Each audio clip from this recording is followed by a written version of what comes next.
Hey everyone, welcome to the show. I'm here with Joshua Akramov. I think I pronounced that correctly. General Manager of Coho Construction. Josh, welcome to the show. Thank you. It's a real honor to be here. No, thank you very much for your time with this. So for the audience as well, this is actually Joshua's. Would you say business partner? Jacob, is he a business partner? I'm actually his general manager and So independent contractor he brought in to help amazing. assess his business and the sales process that he was running. Yeah, amazing. So to give context, Jacob must be a pretty, I think, generous guy with his time. So I actually outreached him, so sent him a message on Facebook, essentially saying, "Hey, do you want some help with lead gen?" And he said no because we've got all this stuff sorted out, and he was talking about the cool things you guys are doing. And I thought I'm going to give this a shot. He'll probably say no, but I said that's amazing. Can we do a podcast? And he actually said yes. Now there was a bit of a time discrepancy difference. The Google Calendar, I think there's a bit of confusion, but we don't have Jacob, but we have Joshua, the general manager here. So Joshua, could you please, or Josh, got to get either or. Could you please just give the audience a rundown on Coho Construction and what you guys do, which you were telling me before we started rolling? We started about 5 years ago. We're a general contractor that really specializes in full remodels, flipping, and then we do various things down from there. A lot of gates, automated gates, different things that require permits and more advanced projects. Amazing. And in terms of where the business is at now, we've had a brief chat, and it sounds like been going for 5 years. The business has. You've taken it, or you've helped take it to a level. Where would you say, in terms of your sales and marketing, so that I guess that acquisition function, where's the business at now? We've grown a lot in our gross volume, but really that's not where the gains have been Mm, found. It's been in our net, where before, the costs of sales, lead generation, providing the estimates, and doing these things really starts to accumulate. And so we're in a position now where we're spending a fraction of the time. We're closing the estimates that we're putting in rather than doing, not to get too far ahead of ourselves, but back in yeah. the purchasing leads days, we would close 7% of the estimates that we produced. I mean, Oh wow. you've got logistic time, you've got Yeah. time spent researching the different materials and the different things that are going to be necessary. You've gotten sometimes 2, 3 trips out there, a half a dozen phone calls Yeah. of Jacob's time is the most valuable time in our Yeah. organization. So this is not time well spent. So in our new system, we're not just chasing anything that comes our way. We're pre-qualifying through the Amazing. process, and so things that we have no business going out for don't turn into estimates, don't turn into job Yep. walks, and the people that we do talk to are genuinely interested in getting a project done, which is half the battle. Amazing. And so we can make this real for the audience, just roughly. Where would you say now the business is at? I guess in monthly turnover. So monthly, I believe you'll say gross revenue. Yeah, right now we're doing about 75,000 monthly Yeah. gross. Where before we were doing about 50, but Wow. the 50 that we were doing was not profitable. We were losing money, Yeah. which is Okay. why I was brought in. It was like, okay, where's the money going? Because we're doing these projects, and Yeah. inherently, when you find yourself having paid for a lead, you are already competing with the other guys that bought that lead. It's not an Mm. exclusive deal with any of these services. So you're rushing to drop whatever you're doing, get out there, get the bid in, and then you're competing to be the lowest bidder because most of the time they're just Is taking the this like lowest bidder. Angie's List and High Pages, things like that? Exactly. You'd be Yeah. shocked Yeah. at how many contractor businesses are relying on those services right now. And we tried almost all of them. We've tried Angie's Yeah. Leads, Networks, just all the various. Hey, pick your category. We're reputable. The homeowner's going to find you. What's essentially happening is they're SEOing really strong, placing themselves at the top of search Mm. engines, and then whoever fills out the form, they're just selling that inquiry to you, the contractor, along with three other people who are desperately trying to make good on that. Sometimes $120 you just Yeah. paid literally just for a name and phone number. Last, For a shared lead, a lead that's yeah, shared with multiple contractors to at the multiple exact same people. time. We had, Wow. And turn. Yeah. oh, go ahead. No, I was just going to ask as well. So you mentioned 75K revenue, but you said as well before it's about 50K, but it wasn't profitable. Just for the audience, so they can actually, when we start getting into the tactics and the strategies, so we can demonstrate, hey, this actually works to make your business profitable. Where is the business, just roughly, you would say, in the net monthly net profit? Yeah, when we were at 50, we were at a loss, and now at Yeah, 75, we're profiting at about 20. that's You know, very good. That's yeah, it's decent. not. We're That's very improving. good. I mean, now that we're doing better volume, and now that we're wasting less of Jake's time, we Yeah, find the ability to cultivate better supplier relationships and lower our cost of goods, brilliant. and find other ways to provide the value, and then open the margins up. So, we're still as we're kind of piloting out this brave new world of not buying Yeah, leads. We still tend to, we have some bad habits we're trying to break. We underbid jobs regularly. You kind of have this anxiety about dropping whatever you're doing to get to the customer, but you forget half the time when you're dropping what you're doing, it's existing customers that have already paid you, that have already. So we've seen word of mouth and repeat business yeah. absolutely skyrocket since moving away from purchased leads. Where you buy a Wow. lead, Okay, that's awesome. yeah, you buy a lead, you're a mercenary for that task to that person. But Yeah. when you are able to pursue them as a customer and engage with them and build relationship, now you're in it with them. You're a team. When they need something, they think of you. When something goes wrong, they feel better because they know you're there. It's a totally different relationship. Brilliant.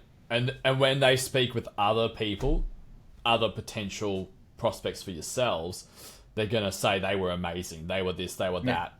Unless you really provide an amazing service, you're probably not gonna get that recommendation. It tends to be, I think, that, and you correct me if I'm wrong here, it seems to be, I think, in business that if you're mediocre, you're kind of, they just forget about you.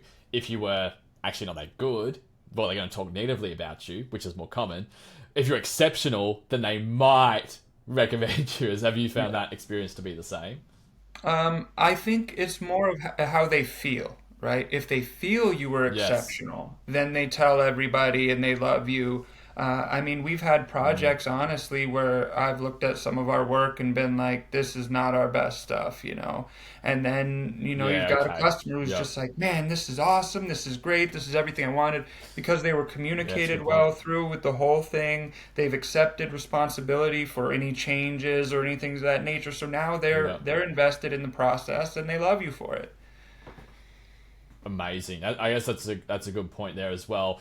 I mean, there's so much we could talk about there. It gets me excited, but I think I did promise for the audience at the beginning. I think I did. Let's get into, I guess, the tactics and the strategies. So you mentioned the business was paying for leads like Angie's leads, things like that, the shared leads. What specifically did you guys do to get to that 50K revenue, not profitable, to 75K revenue, 20K per month, roughly profitable? We phased out buying leads, not all at once. We Mm. had to, hey, where we were spending, last November, $3,000 with just one provider, that would have been Angie's leads. Oh, You wow. know, it was like, Yeah. okay, hey, now we're going to do two with them, and then 1,500, and then 500, and then, now we're at zero and have been for a while. So we transitioned instead time into other places, money and effort into other places. We did a Mm. lot more SEO. We did put some focus on organic social media, which I do caution people on, especially founders, because it can be a time suck that doesn't actually Yeah. produce good results. And I know Jacob's going to get into kind of what he did Yeah. to do the organic process there. But we really didn't pitch that Wow. much money towards lead generation. We completely redid our Mm. website. We committed more to SEO.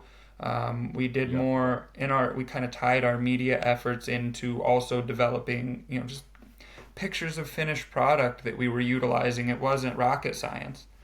Um, and that's Awesome. So did you find that a lot of the traffic or the leads you're getting now, or jobs I should say, we care more about jobs, don't we? The jobs that you're getting now, is that mostly we would say from those Google searches, which that SEO helps with, or what would you sort of, if you had to, I say, give a bit of a split, what would you say? I mean, all the touches are kind of cohesive, right? So if they see you on Yeah. social media, they usually check out your website to verify that you're Mm, legitimate and do these type of steps. And you need to have that consistency and you need to have the follow through in order to actually turn it into a customer. And sometimes it takes years and you don't know what's going on. Sometimes it's mm, a passive process. Hey, I've been yeah. thinking about this deck for 6 months. I saw a post you did 6 weeks ago about this one deck with a nice overhang, and me and my husband want an outdoor kitchen. We didn't think that was possible. Can you come out and take a look? Bam, $60,000 outdoor kitchen and deck. Ooh, Um, beautiful. Yeah. the it is a little the problem is, and I think that it's hard to get people to switch and engage, is that it's the long game. It doesn't produce instant Mm, gratification like somebody's phone number off of Angie's Leads does. But when you do the yeah. math, buying a phone number isn't turning into work, and you're wasting you and your people's time in the process. But Yeah. if you're dependent upon that, start doing the SEO, start doing the targeted ads, start doing the behind the scenes stuff right now, When after you your say targeted website. ads, are we Oh, go Oh ahead. yeah, absolutely. After the web, like yeah, I was just gonna ask. When you say targeted ads, are we talking Google ads? Are we talking like Meta, Facebook, and Instagram ads? How are you driving traffic to this website? Well, I mean, it's really, I also think it's less about driving traffic to the website and more Mm, about driving customers to us by any means yeah, necessary. So love it. the website has to be strong, and a lot of times the Yeah, inquiry does actually end up coming from the website. But that doesn't mean that there haven't been multiple touches through social media, through advertisements, through whatever. I enjoy Google ads are something that I've always been a believer in, and I mm, always think are good, because you can kind of, but I mean, but that can't replace your long-term SEO strategy, because yeah, that's like kind of a band-aid, or something you use for campaigns or something that you're pushing. It can't be your long-term strategy. You have to have kind of slow grinders going in the background. I think a lot of companies mm, run off venture capital money, find themselves in these situations where what's yeah, supposed to be a short term action becomes a long term action. The costs become so huge that you end up yeah. taking millions in losses on campaigns, having racked up a bunch of views, clicks, whatever it was, without actually converting anybody.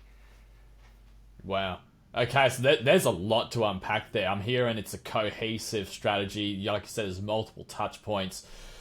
Sounds like they don't just have to find you, but they've got to have content or things that they can see. But at the same time, you're saying balance that with the founder's time because, and I'm sure Jacob can talk more to that. Let's.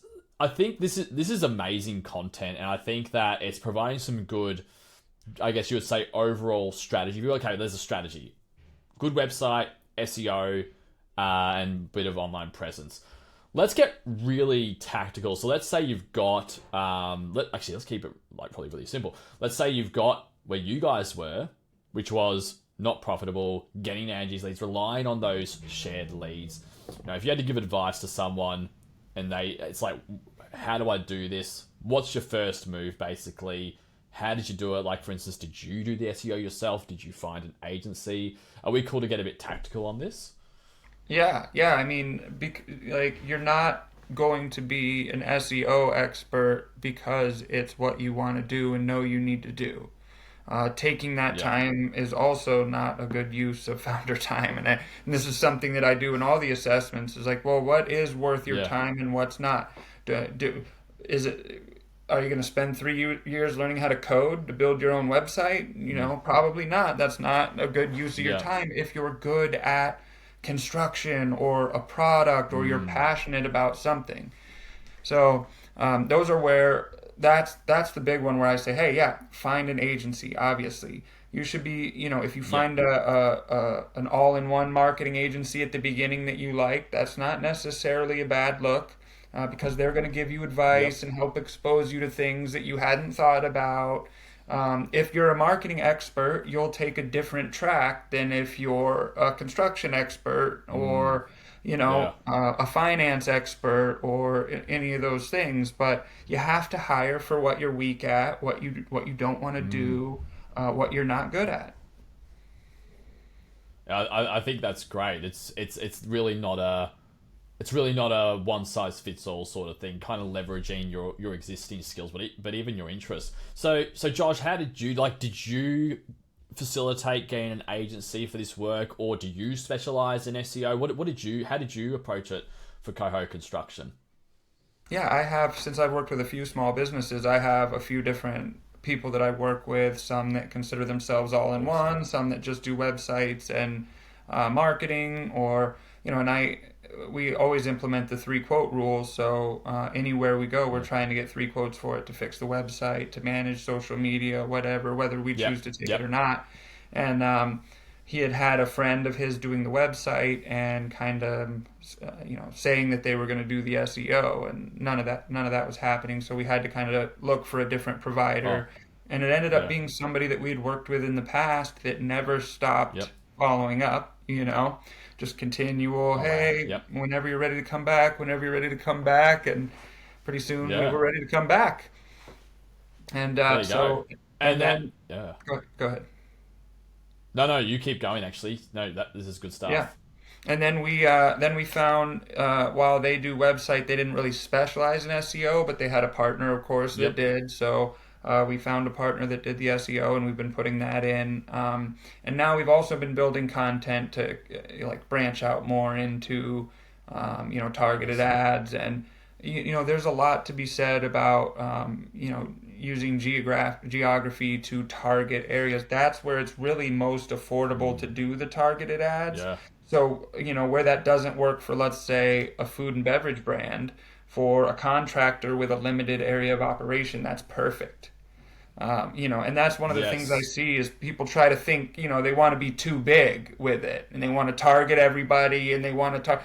Now you have to get pretty specific about who you're after. We found that because we were really knowledgeable, we do high quality work and we communicate really well, like little old ladies love us. And so that's one of our target Yeah. demographics that we do. And we pride ourselves on not taking advantage of that. You get a Yes. sweet Yeah. old lady. She's like, hey, I want iron fence all around my house. I don't care what it costs. Well, that's a lot. What's going on? Well, my husband just died. And I was like, well, $120,000 in fencing isn't going to replace your husband and make you feel secure. But there's 150 contractors out there who will write the order. And so, now Yeah. Yeah. when we pursue that business, we're doing so with good intentions at heart, and that gives us a little extra motivation in the process. I mean, it's a good feeling, right? Like if you're rocking up to work every day and you don't feel like you're actually like truly helping people, I feel like you'll lose motivation, right? Like, what's the point? So I think that's awesome there. And now I think Jacob mentioned by chat that one of the things you guys are doing as well is actually doing events. Is that right? Yeah, it's something that Jake and I actually come from an event marketing background, and his business partner Wow. Luis worked with him at Wyndham, and they did event-based marketing for a long time. So that's kind of always been a part of the plan. In the Northwest, though, the since Yep. COVID, the events haven't really been what they used to, and so we haven't Yep. invested the money and the time into really doing it aside from small events that we get invited to. Maybe it'll be like, hey, this house flipper is inviting a bunch of their investors to an event and they want to, Oh show yes. off something their contractors can do or have done. And so might meet them at a project or something like that. We have an event program though. Like I'm talking, when I say that, I say the old school stuff, the home shows, the, Yeah. builders expos, things of that nature. We Brilliant. just we've kind of shelved it in the interim because we're building more teams. We have the work we Yeah. need. It is profitable, so Yeah. we're not rushing into anything at this point. That's another thing, Yeah. not only should you not expect instant results, but you shouldn't be jerking that wheel any direction.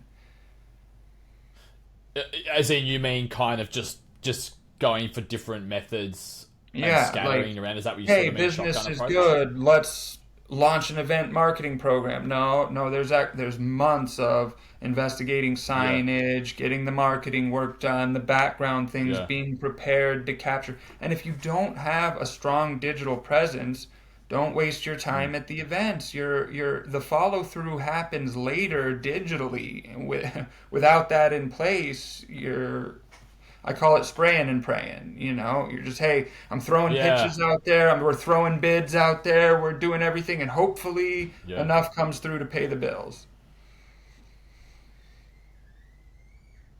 Yeah. I've even had I've fallen prey to that in Oh my yeah. digital marketing Oh, we business all where have. you sort of especially when like things that those expenses have started coming out and then you're like, oh no, I've got to make some quick cash, and then you try things and they generally don't work. At least that's my experience I've found. And then you're like, okay, back to my strategy of just doing the work, not expecting instant results, and just deal with it. That's really cool. Speaking of giving things time, so when you came in and started helping with this online presence, the SEO, all those things to just say goodbye Angie's List, goodbye shared leads, let's get these things exclusively, and also leads that actually get warmed up in the background. So by the time they contact you, they kind of pre-sold on you. I want to get in a bit more detail around how you guys do that because I think it's really cool. But first, how long did it actually take before from starting the work to actually, I guess, getting to a point where you started to see a significant return on that investment? I mean, really, it only took about 3 months, which I think is That's not really long. short. But that's because That's really short. they had already built a lot of the reputation, and it was Yeah. already ready to go. And they Yeah. had so many existing customers already that the slight Yeah. shift Right. kind of re-sparked a bunch of old business. So that's an Brilliant. extraordinarily positive case, and that was part of what allowed us to make the shift successfully. So that really is a testament to the guys' customer service, how hard they work, and the things they do to go above and beyond for the customer, more than it is the actual back end marketing efforts. Yeah. Typically, Right. for like a consumer packaged good or something like that, when I've been a consultant for them, I would say, hey, 9 months to a year is how long Yep. it takes. And so that's what makes it hard when you're weaning yourself off of paid leads is you feel bare for a while because you're not running around chasing all these leads. But Yep. again, 90% of those leads you were chasing weren't actually business and thus were a waste of time and a cost. So focus your time better and then you can spend your time elsewhere as a founder especially. So that was the thing for Yeah. Jake. It was like, hey, every minute that you're estimating, yeah, that could bring us good business, et cetera, et cetera. You're not developing the website. You're not continuing developing the marketing materials. We're not developing programs that are more easily sold by everyday people. Once our CRM is locked in, our price book is locked in, and our bid templates are in place, we should be able to train somebody off the street to be able to do our bids, and again, free more of Yeah. Jacob and Luis's time up. You have to, but the Yeah. Wow. preheating you just mentioned is key though, because now you're able to transcribe the authority which Luis and Jacob speak, having run this business, built this business, and done this work, to the person off the street that you hired and trained because the right tools, systems, and structures are in place. Yeah. Wow, so there's a lot there, and what it's like. I think what you're saying is, hey, don't even just like yes, you got to put in a long term. Well, in your case, 3 months, which is not long Pretty term. short Like term, that's amazing, yeah. but yeah, it's very for marketing world. It's very short term, especially SEO and stuff. But really, it's not just the sales and marketing. What you're saying is how good's your customer experience. So that's like that helps that and in fact like marketing's a whole other topic by the way. Like some people can look at marketing as it's your lead gen, where another school of thought, which makes more sense in some ways, is marketing is actually even like it's your it goes through your whole business because it's your market positioning. The customer experience is marketing. But obviously we have to if that was what marketing is in every single conversation, it's going to get really confusing for people. Yeah, and it But does I get think that confusing, I feel yeah. like. I'm from a camp where I believe that marketing is underneath sales because marketing is Yeah. always intended to lead to sales. So Yeah. it's not a popular opinion anymore because marketing's become everything and social media has made it Yeah. all about, hey, let's marketing, marketing, marketing, marketing. But, delivering a high quality product, communicating well with your customer, I Yeah. mean, there are some things that no matter what you call it are good business. Yeah. Yeah, that's amazing stuff going there. And so let's say there's a home remodeler who's watching this. Maybe they were in the situation that you and or Jake were, and they're thinking, man, I'm running around with all these Angie's leads. I'm in bid low hell, whatever you want to call it, or low bid hell. I don't know. Let's make that Yeah. up there. Sounds kind of cool. Maybe I'll watch the recording and realize, Matt, why did you say that? Sounds terrible, but we'll continue. So, so let's say they, do their due diligence, get an SEO agency that's looking good. They get the Google Business Profile, set up a nice website, start doing whatever the articles or the AI. There's so many ways that agencies can help with SEO. A lot of them can be very effective. So they got that running, and let's say they're doing this, they're doing the right thing now, providing the good customer experience, but they're probably already doing it. Hopefully, let's talk about how do we bolster. How does that home remodeling business bolster? Like you said, I think you mentioned organic content. Let's get a bit more tactical there. What does that actually look like? What are we aiming for there? In your own words, please share some info on that. Yeah, yeah, we're developing around the work that we're actually doing, rather than, hey, focus on how do we generate content for social media. It's Yeah, how do we turn this into social media content. And then all of that is usable for brilliant. marketing materials, etc. And for contractors, it's so easy. You're working every day. You're building things, some things that'll Yeah, last long after you're gone. So, turning that into content's pretty easy. Pictures, videos, whatever it may be, depending on your target market. We're not yeah, seeking 75-year-old ladies on TikTok, so we do a lot of Facebook is our like brilliant. primary social media platform that we're advertising through. And we don't pay for advertising there, to be clear. We do organic. Jake runs a group and we interact with Brilliant. people. A lot of times people post where they know to post when they're looking for help, and so you'll see, hey, I Yeah, need somebody to build me a retention wall in my yard. It's just yeah, we seek those things out. Jake will tell you more about that. He's got a really good way of doing that, which is scalable and repeatable. Because again, this is founder time being wasted here. brilliant. But once we turn it into Yeah. a repeatable system, and we define all the parameters, now we could pay anybody to do that. Wow. Yes, and when we talk about content, I'm sure people can just look up your Facebook profile for all this, but just, to give the audience while they're listening, are we talking, is this content like photos of finished projects? Is there like, what's the sort of, I guess, have you found that there's a theme? Because you said it's also rinse and repeat. So I guess what's the styles of content that you put out? And do you have any deeper psychological thought behind it? Or are you just like, nah, it just works?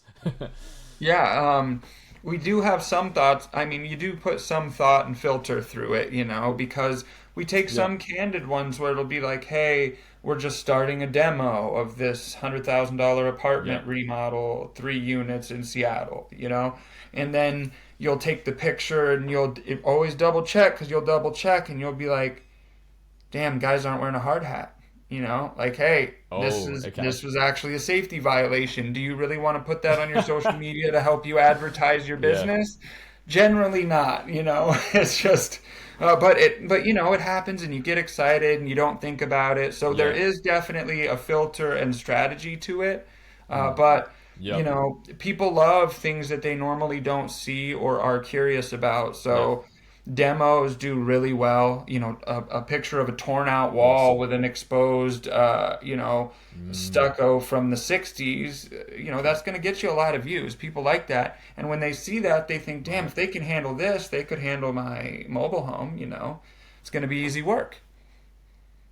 Yeah, I love that. That's great. I have to say, even because I'm prospecting to lots of home remodeling businesses, and I see those photos, I see the videos, and I've kind of developed a weird love for like even just countertops. Like, oh, that's a cool looking countertop. What's happening? Like, I just like it's just I think there's just something cool about it. I think I can't remember who it was, but I think someone said, maybe Confucius, I don't know. Basically, every culture appreciates excellence. Like, no matter which culture you're from, people like exceptional, excellent work. And I think that those photos of, and videos, even with those photos of those finished works, and there's like, because there's different designs and things like that. It's not just like, it's not just like the one same thing all the time. And I think that's pretty cool. Yeah. Josh, I just thinking, I don't think I've got any more questions. I'm really appreciative of your time, but look, Yeah. do you have any, if anyone watching this, is there any final thoughts you'd like to share, for, let's say, a home modeling business that was in the same position you guys were? Yeah, I mean, I don't want to I don't want to bury paid leads too much, but I will say I'll just beg you to check your numbers and do the math on it because Yeah, when I run the math for these businesses, it's really shocking how much money you're actually spending. And so say, yeah, we're doing 50 yeah, grand, but when you're spending $17,000 on sales, marketing, and lead gen for only $50,000 in revenue when you've got material costs, you don't really have a viable business and you don't realize you're yeah, spending that much money on the lead gen. Then when you look at it and you think of what you could have done with $10,000 a month towards SEO over the course of a year, with paid ads over the course of that period, you could have built a yeah. multi-million dollar brand with that same money. So, Wow. when it comes to the Angie's leads and those guys, I'm telling you, you're buying repackaged SEO work that they paid Mm. for, and it's not And they worth have the to make e- margin on it, otherwise there's no Yeah, point exactly. doing it So for them. So $120. someone's gonna have to pay for that. You're paying $120 for a Yeah, form that got filled out so that they could maintain their top spot on that region. It's it's pretty yeah. simple. And on that note, last year, I don't know if this will make the cut, but last year around Christmas time, some of the leads that were coming through Angie's were legitimately fake. I mean, one, his name, first name Oh, Joe, last name King, phone number 69696969. We're getting charged $120 for that lead, and then they wouldn't refund them. oh, So you're we joking. we Yeah, quit right. Angie's leads cold turkey that Christmas because Yeah. they ran up a bunch of bills on us, and we had to shut it down. We're not the Wow. only ones, too. That's I know for a crazy. fact. Yeah. Wow. Okay. I think that's a good message. And Josh, actually, I did want to ask, and I also think this will make me potentially, or give me the ability to make a really cool title for this podcast. I know that the business is now around that 20K profit. If you don't mind sharing, all good if you don't want to. But before you started making these changes monthly, what was the actual monthly loss you reckon on the business? I mean, on good months, it was like $7,500 a month they were losing. On bad months, it was $20,000.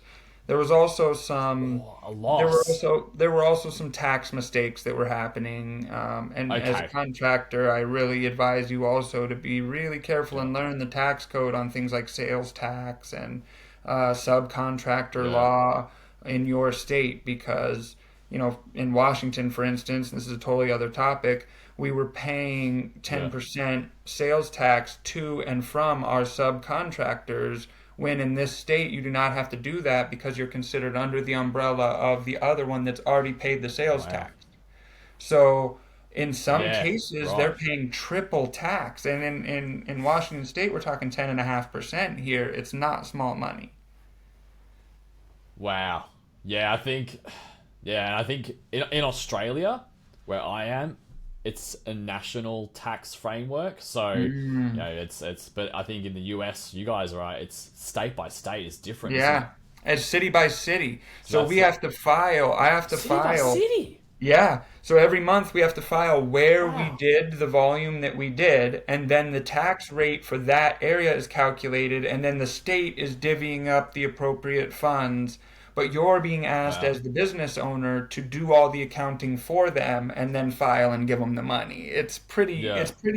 Again, it's pretty rough for a person who is great at framing and building things. Now you're being Yeah. asked to do this really fine-tuned finance aspect of business. And again, same when you should be getting help with your paid ads and your SEO. You should be getting help for your finances. You should be getting help for Yeah. legal. Like get people in your corner, please. Yeah. And you guys, I'm assuming, would just get a like qualified local accountant to provide advice and help you with that. Yeah, they had one, and she didn't. Yeah. It wasn't great advice. There were some mistakes made. There's Oh, I've stepping heard about stones that. too. You have to keep that in mind. The accountant that helps you start up your business might not be the same accountant that helps you go to 10 million. They specialize just like everybody else does. If you've got an accountant and they don't do your industry, find an accountant that does your industry. Yeah. There's some things that matter. I think that's a good point as well around, like you mentioned, the provider you were using that helped you at one point might not be the best for the next stage. And I even think about actually my first ever client for my agency, and not in home remodeling to be clear, so it's like 2 years ago.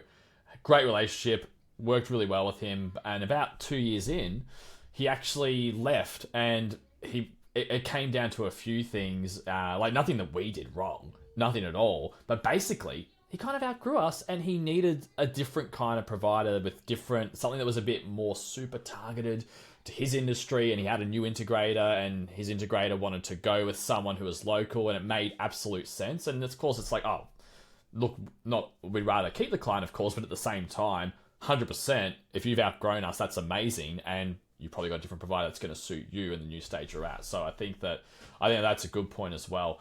Josh, I'm really appreciative of your time. I'm still kind of shocked that you and Jake were just this random guy on the internet. You were just so happy to jump on a podcast. Like, this is the first time I've done a podcast where really I haven't pre-met with the person, and I think it's Yeah. been great. So I'm really appreciative for it. No, it's been absolutely fantastic. No, I'm really appreciative. So thank you very much, and potentially see you or Jacob on another time. Absolutely. Hey, the pleasure was all mine. It's a real honor. It's been great. Thank you.